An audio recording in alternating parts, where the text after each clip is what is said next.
ఇవాళ పిల్లలు మంచి పోయింది చెప్తాను లేదా?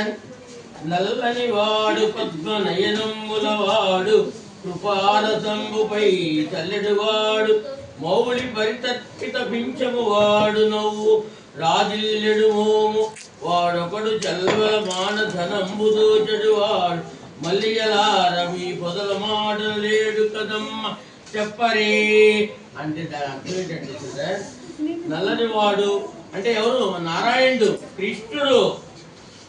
కమలం వంటి కన్నులు గలవాడు, కరుణారసాన్ని వెదజల్లేవాడు, సిగపై వ్యాపించిన పింఛము పెట్టుకున్నవాడు, చిరునవ్వులే ఎప్పుడు నవ్వుతూ ఉండేవాడు, చిరునవ్వే మోగము గలవాడు. ఆయన ఒకనొకడు మాన్యుల మానధనము దోచుకున్నవాడు. ఓ మలేలారా, మీ పొదల మాటలుంటే కొంచెం మా కృష్ణుడు ఉన్నాడేమో చూసి చెప్పండి అమ్మా అని దాని అర్థము.